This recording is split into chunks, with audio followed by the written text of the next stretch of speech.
We've always been told that Slipspace is just a faster way to travel, a sci-fi shortcut through space.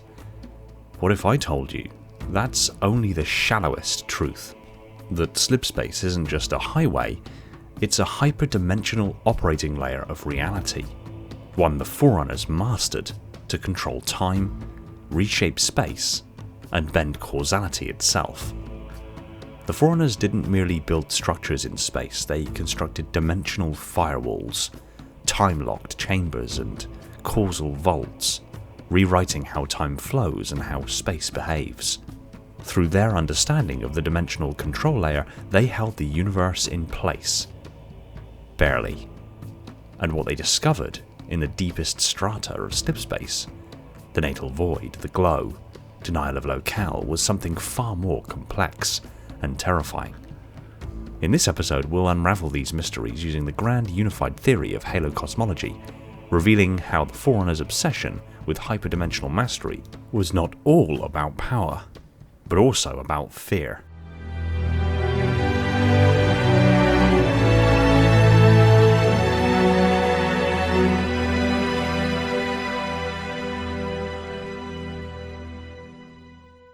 Hey everyone, welcome back to Installation 00, and today we continue our dive into the grand unified theory of Halo Cosmology with Part 3, the Forerunners' Fear Workaround.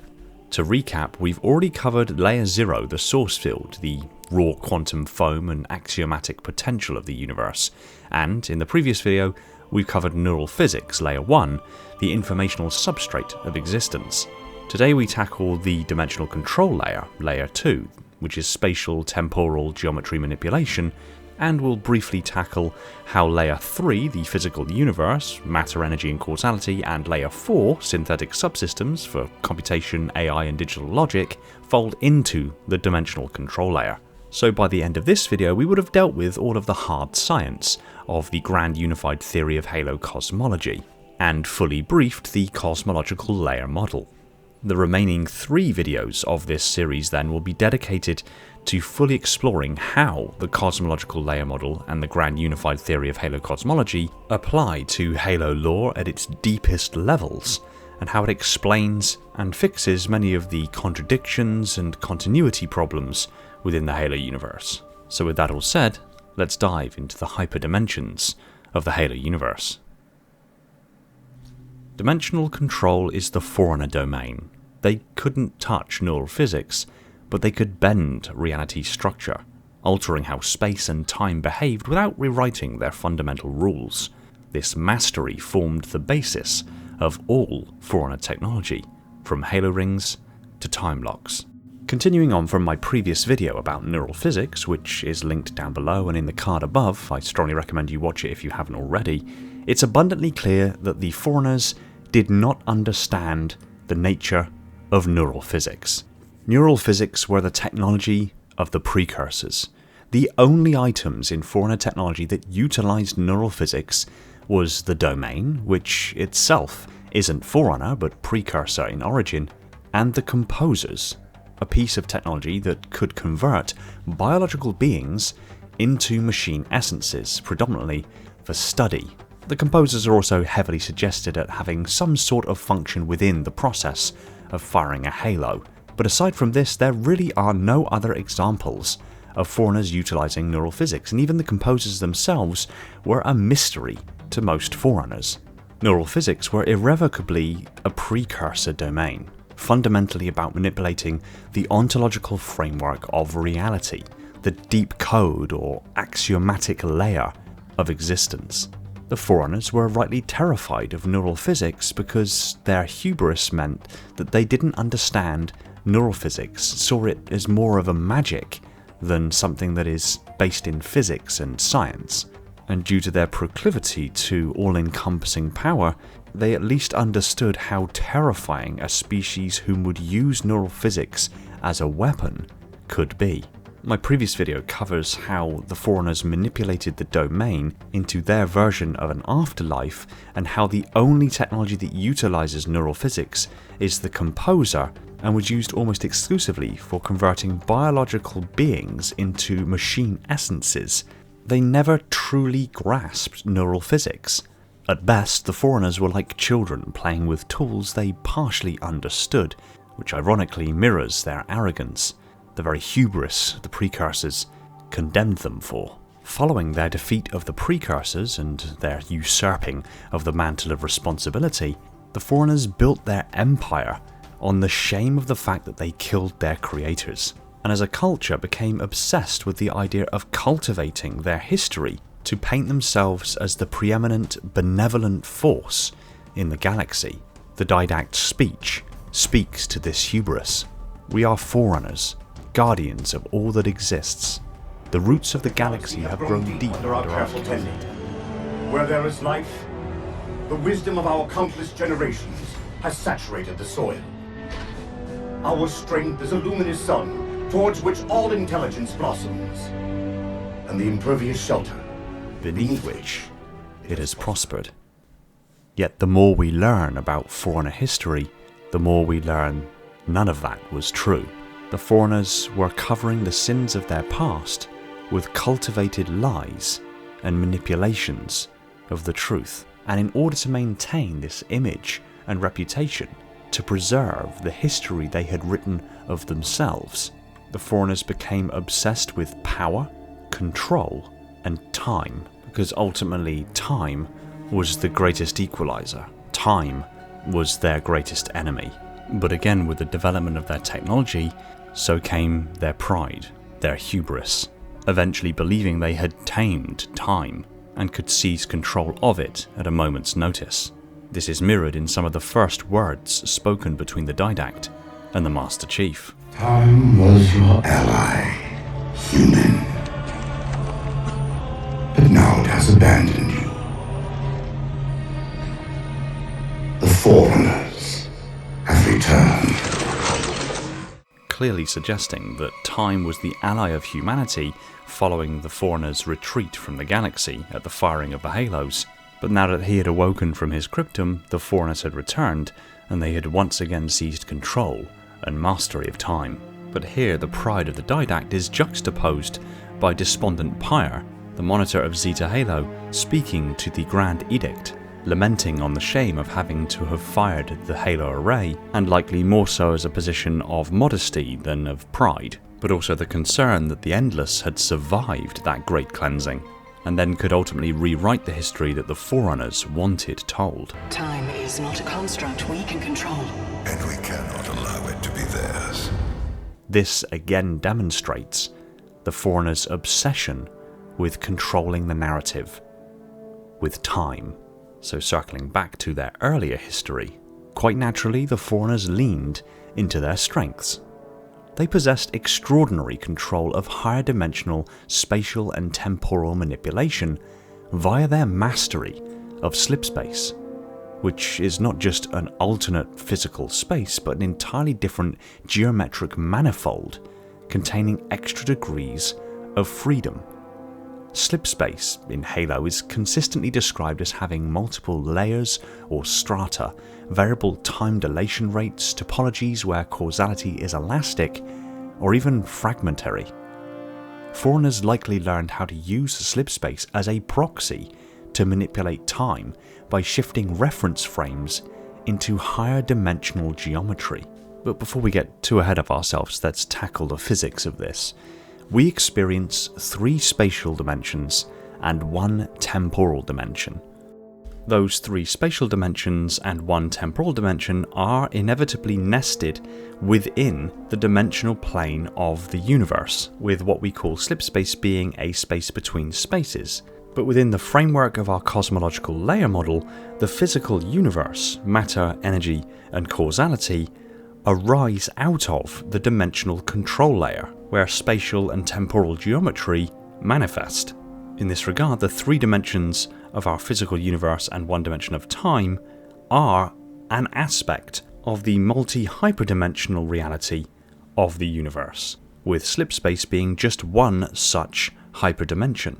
This then also means that the synthetic subsystems of computation, AI, and digital logic, the 4th and final layer of the cosmological layer model, is nested within the physical universe. meaning that the synthetic subsystems nests into the physical universe, and the physical universe nests into the dimensional control layer, which itself also includes Slipspace. So the final 3 layers of the cosmological layer model are all nested and manifest within each other.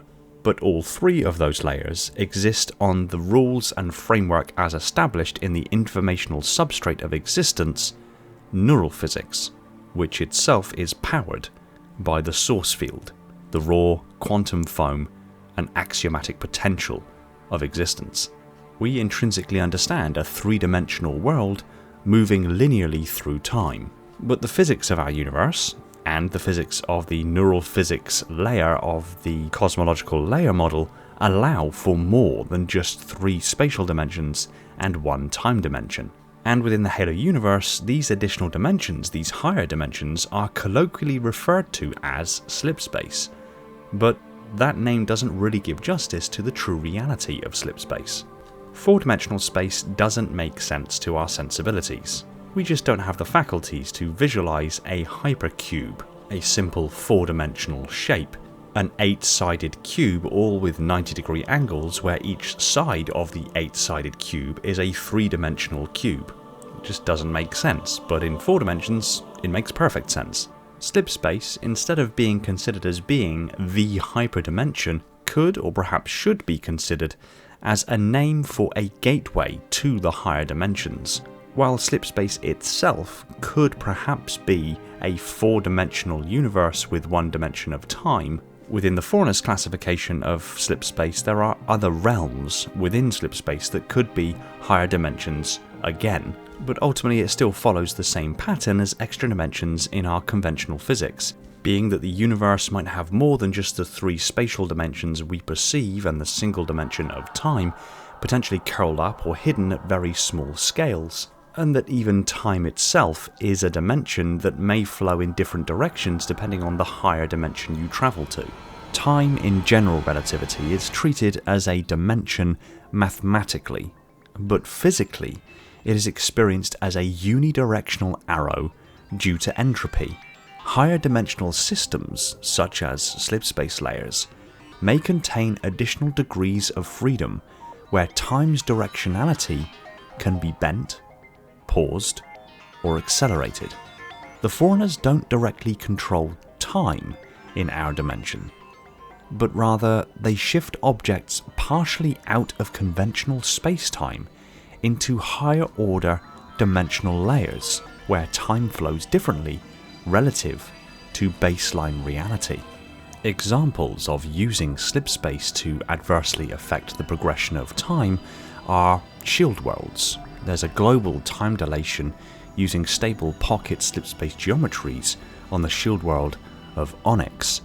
Cryptums and stasis pods lock subjects into null time reference frames. Silexes suspend biological decay through chronal stasis. And even on Zeta Halo, the time lock that contained the primordial is an example of extreme local acceleration of temporal entropy via Slipspace topological compression. And even Slipspace portals, like the one in the African savanna on Earth, access manifold layers where time is either compressed or nearly non-existent during transit. Case in point, in the book Hunters in the Dark, the portal was opened at Earth, and the distance between the Ark and Earth being around about 262,144 light years, could be traversed in hours due to somewhat overloading the portal energetically. The Foreigners viewed reality not as a flat 4D fabric, but as a stacked hyperbrain manifold where time is just one localized gradient of state change. By translating objects between brains, or Slipspace strata, they could regulate the slope of time's progression locally. This hyperdimensional manifold had been mapped and classified by the Foreigners into its respective strata. Slipspace proper, used for faster-than-light travel by most Foreigner craft, and the hyperspace that the Foreigners used in most of their technology. But there were also other realms like Shun Space, the Natal Void, which at face value could be the realm in which the Foreigners draw their immense energy. It is referenced that Forerunner vacuum energy devices siphon energy from the immense potential of nascent universes, but in truth this seems to tie relatively neatly into the natal void, a name which almost literally means the empty space at the place and time of one's birth, likely relating to the universe itself, which, if accurate, means the Forerunners are either drawing energy directly from the void before the universe began, or, in my learned opinion, is a miscategorization of the source field, the realm of infinite potentiality that exists at the absolute and utter foundational layer of the universe. Another realm is the denial of locale, which again the name suggests that it's quite literally a realm where location can be hidden or denied, which could be the realm in which the Forerunners physically hide things. Case in point, the shield world of Onyx and the shield world of Bastion are both normally held in a pocket of Slipspace outside of the normal dimensions of space-time in the physical universe. Another realm is Trick Geodetics, which again, from the implication of what the words in the name means, could be a region where geometry loops back on itself, which would be ideal for non-linear storage of space or causality, which I'm sure you'll agree sounds eerily similar to the domain. And the final listed realm being the Glow, a realm outside of conventional space which is composed almost entirely of photons. Interestingly enough, the Erdidact was actually able to analyse the Glow to calculate relevant data in normal space around Chatham-Huckor, and I believe we've seen the Glow before. In the book Halo First Strike, Dr. Halsey recovers a Forerunner crystalline artifact, and she and the Spartans leave and board the Ascendant Justice Gettysburg. When the Ascendant Justice Gettysburg entered Slipspace, the Forerunner crystal aboard it caused the ship, and the Covenant vessels chasing it, to enter a strange, mist-filled, glowing region unlike normal Slipspace, which is usually pitch black and featureless. In this anomalous zone, weapons could still be used, but energy blasts behaved unpredictably, appearing and disappearing erratically, posing a danger to both the attacker and the target. The crystal also emitted extreme radiation that couldn't be fully contained, even when placed inside a Pelican's reactor. The leakage remained dangerously high. It released unknown types of neutrinos, and the intensity of the radiation meant it would be lethal to the crew within 72 hours, even with shielding. However, the crystal also massively boosted the ship's speed, causing the Ascendant Justice Gettysburg to travel hundreds of times faster than usual. A journey that would typically take days from Reach to the Eridanus system took only minutes. But a truly impressive aspect of the Forerunners' control of the hyperdimensions of reality is their control of time. Because time is a dimension. It's not fixed in this layer, it's a dimension with slope, elasticity, and directional manipulability. By altering spatial curvature and embedding matter in deep slipspace, the Forerunners could accelerate time, as with the Primordial on Zeta Halo, freeze time with Cryptums or Silexes, or slow time on shield worlds like the Onyx Dyson Sphere. Time locks are localized zones where time's flow is isolated from the outside universe, making internal events immune to external causality. Time locks are not a pause button on reality, they are dimensional redirection fields that shunt causality into closed loops, preventing timeline interference. But this then begs the question that if the Forerunners could control time to this degree, why couldn't they reverse time? Well, if you have full access to all degrees of dimensionality that define space-time, yes, it is technically possible, and there is at least one example of this being the case. In reference to the Forerunner crystal that was recovered by Dr. Catherine Halsey on Reach and then taken aboard the Ascendant Justice Gettysburg, one of the most profound effects that crystal had during their slipspace jump through what seemingly at face value was the Glow, the crystal had bent both space and time, causing a 3-week average time difference, meaning that the ship and all of its occupants had effectively been transported backward in time during their journey, apparently due to the fact that their relative space-time event path intersected the crystal at an earlier point in time than measured by the UNSC's military calendar. And while this crystal was originally believed to perhaps be a slipspace flake used in Forerunner slipspace drives, the fact that it was kept within such a huge room rather than inside a Forerunner slipspace drive and its strange time-bending effects suggests this crystal is very different from the conventional Forerunner slipspace flake. So it may have been possible that the Forerunners could reverse time, but did they actually achieve it? The answer is probably not. Even for them, reversing causality would be deeply unstable and likely to fracture both spacetime and neural physical coherence. Even spacetime itself demands a reconciliation debt after travelling great distances through space at faster than light velocities. Violations of causality threaten both physical and informational stability. The domain itself seems partially damaged by causality violations, and they likely realised that while they could slow, freeze or accelerate time via dimensional manipulation, reversing it introduces paradoxes their science could not safely contain. In other words, they could isolate time's flow by removing objects from its stream, but not rewind the stream itself without existential risk. So how does this all stem back to the Forerunners' obsession with controlling their narrative and controlling time? What is the Forerunners' ultimate motivations? What is the Forerunner fear workaround? The Forerunners could not operate at Layer 1, neural physics. There was only one such item that the Forerunners ever created that operated with neural physics, and most Forerunners didn't understand the nature of it: the composer. It is along similar lines as to how we cannot comprehend a four-dimensional hypercube. It just does not make sense to us because we don't operate on that plane of existence. An 8-sided cube, all with 90-degree angles, where each side of the cube is a 3-dimensional cube, just doesn't make sense. This was the same for the Forerunners, but effectively a layer deeper.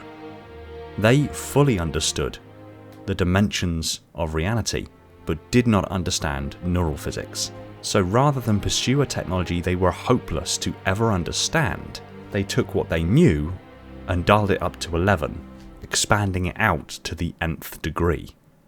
Instead, the Forerunners used slipspace geometries to isolate threats, preserve data, and protect reality from corruption. Every major Forerunner structure is essentially a spatial firewall, a dimensional quarantine shell. Cryptums preserve beings, shield worlds preserve ecosystems, time locks preserve causality, stasis chambers preserve moments, the domain preserves their memory, the mantle of responsibility as they saw it preserves their inheritance, the reclaimers would preserve their legacy. It is all about preservation, quarantine, and maintaining control, but that control is limited in its depth. It can only go as deep as the dimensional control layer. Layer 2. It cannot go to Layer 1, neural physics, and it cannot go to Layer 0, the source. It all stems back to their cultural obsession with narrative control. Dimensional manipulation allowed them to enforce their version of truth. They quarantined archives, entombed memories, and selectively preserved or erased records. To control time is to control legacy, and their fear of the truth about the precursors led them to erase, rewrite, and preserve selectively. They wielded slipspace as a tool and a weapon, as both a sword and a pen. Slipspace is more than just travel. It's a computational, energetic, and metaphysical tool. The Forerunners could run entire simulations within slipspace, and certain regions of slipspace appear to be closer to Layer 1, possibly allowing for bleed-throughs. This may be the case with the domain. Zeta Halo's manipulation of time to punish the primordial by forcing it to experience billions of years in seconds is a clear demonstration of time dilation via slipspace compression. Onyx's internal Dyson sphere slows time relative to the outside universe, possibly to preserve genetic integrity or stall entropy. Dimensional control was the limit of Forerunner science. It allowed them to rewrite time's slope, to fold space into megastructures, create timeless vaults, protect reality from deeper threats they could not destroy. But it was not enough. They could not touch Layer 1. They could not undo neural physics corruption. Their firewalls delayed the inevitable, but the flood still breached their defenses. The layer of dimensional control is not the realm of gods. It's the realm of architects, archivists, and sentinels who built around the cracks in reality instead of healing them. The Forerunners' power was vast, but ultimately reactionary. Their genius was in containing what they feared, not understanding it. Their control of space and time made them feel safe, but in the end, it was an illusion. Their mastery of dimensional control was solely down to control, fear, power, and legacy. They were passed over by the precursors for holding the mantle in favour of ancient humanity, and they could not tolerate that rejection. It damaged their ego and they lashed out in anger. In the shame that followed, they doubled down on their technology. They continued to advance and they began cultivating the histories. As much as possible, they hid their immense crimes. They hid their shame. They told favourable lies that cast them in a better light. Lies so intricate and so old that the Forerunners themselves began to believe them, and as they took preeminence in the galaxy, forcibly enforced the mantle of responsibility, and their pride and hubris swelled, the flood came back to humble them. And once they realised the flood were something of a revenge by the precursors, they realised they had to maintain their narrative. They wiped the galaxy clean of all sentient life, themselves included, but sowed the seeds of control, sowed the narrative, and sowed their legacy, so that even in death, their control of the universe would continue. Their narrative would remain unbroken. And humanity ultimately had a role to play in this. The Forerunners made sure of it, but even the best liars can make a mistake. And once a single mistake is found and noticed, the rest of the lies fall apart. And in part 4, we take a deeper look at ancient humanity, the lost rival, and how the survival of even a few pieces of ancient humanity's empire may be exactly the truth that is needed to shatter the Forerunners' lies. And until next time.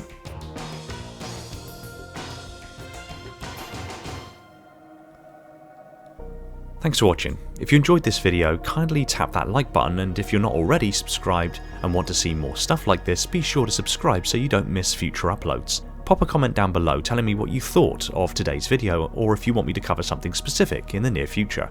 I want to take this opportunity to thank and give shoutouts to my patrons and YouTube supporters: Spartan10148, my singular Contender class Ancilla, the triumvirate of minds within my installations Metarch, Falcon, Jordan, and Poseidon, my 7 installation monitors Sophia, Ashley, Esoteric, Spartan1029, Chris, Orion, and Shane, the crush of sub-monitors Legion, Ryan, Lebrat, Spartan0137, Element 0, J3, Cult, Evermore's, Personal Devil, Scion Esports, Phantasma, Ashton, and 191 Shaken Lightbulb, my fleet of Strato Sentinels, my most loyal of Enforcers, and every single one of the awesome people supporting the channel over on Patreon. My Tier 0 Transcendent YouTube members Spartan137, again, Maury, Jimbo, and Balaz, and all other YouTube members keeping my installation functional on that glorious vacuum energy. I cannot thank you all enough. Shout out to John because... And if you like what I'm doing here, consider supporting the channel on one of the support links in the description to net yourself some tasty merch and help keep the channel going. Take it easy everyone, and find peace in the domain.